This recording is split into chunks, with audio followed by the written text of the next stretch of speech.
Jet tempur Israel F-35 dilaporkan melintasi wilayah udara Suriah ke wilayah udara Irak, termasuk ke Iran, di mana mereka melakukan misi pengintaian dan sasaran. Surat kabar Kuwait membuat kehebohan bertahun-tahun yang lalu ketika melaporkan jet tempur siluman baru Israel F-35 telah terbang di atas Iran. Para jet tempur melintasi wilayah udara Suriah ke wilayah udara Irak, termasuk ke Iran, di mana mereka melakukan misi pengintaian dan sasaran di wilayah Bandar Abbas, Isfahan, dan Shiraz. Terbang di ketinggian di atas situs lain yang dicurigai memiliki hubungan dengan program nuklir Iran. Menurut sumber informasi yang dikutip oleh surat kabar Al-Jarida, F-35 tersebut diduga tidak terdeteksi oleh radar Iran atau Rusia yang berbasis di Suriah, menurut artikel itu. Jadi, apakah kejadian itu benar-benar terjadi? Menurut catatan The National Interest, jika insiden itu benar terjadi, itu berarti misi operasional sudah dilakukan oleh F-35. Pesawat tempur Lockheed Martin versi Israel saat ini hanya memiliki 9 jet tempur versi itu, dan skuadron pertama baru dinyatakan beroperasi akhir tahun ini. Angkatan Udara Israel atau IAF memiliki reputasi yang baik atas keberaniannya. Tetapi ada perbedaan antara berani dan bodoh.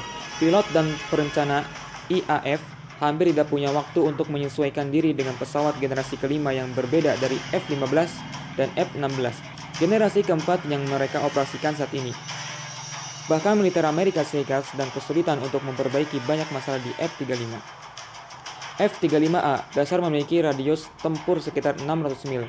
Tangki bahan bakar eksternal akan menambah jangkauan jet ini, tetapi akan membahayakan kemampuan silumannya. Rute langsung dari Tel Aviv ke Teheran yang akan melintasi Yordania dan Irak berjarak sekitar 1000 mil. F-35 mencakup beberapa modifikasi unik, termasuk tangki bahan bakar eksternal khusus yang sedang dikembangkan oleh Israel, lapor The National Interest. Bahkan dengan pengisian bahan bakar udara ke udara, di mana IAF memiliki kemampuan kapal tanker terbatas, mencapai Iran masih akan menjadi penerbangan yang berat, setara dengan serangan tahun 1991 yang beresiko terhadap reaktor Osirak Irak. Belum lagi Iran memiliki pertahanan udara sendiri, termasuk rudal anti pesawat jarak jauh S-300 buatan Rusia.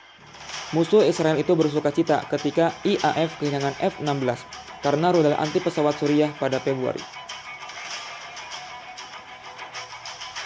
Selain risiko teknis, ada pertanyaan yang lebih besar. Mengapa menerbangkan misi? Konflik memanas dan prediksi perang semakin dekat antara Israel versus Iran dan proksi Hizbullah. Namun kecuali Israel percaya perang benar-benar akan segera terjadi, dan F-35 adalah satu-satunya platform yang dapat memperoleh informasi pengintaian, apalagi satelit mata-mata dan drone Israel.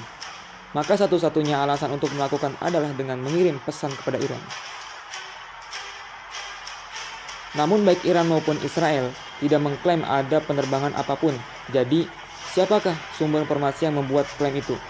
Arab Saudi yang terlibat dalam perang dingin Teluk Persia dengan Iran dan ingin Tel Aviv melawan Teheran, negara teluk lainnya, atau CIA. Menambah desas-desus, situs berita Arab mengklaim jet Israel itu terbang dari Azerbaijan yang berbatasan dengan Iran tetapi membeli senjata dari Israel. Menurut asumsi, Israel telah mengarahkan jet siluman itu di negara Asia Tengah yang kebetulan berbatasan dengan Rusia.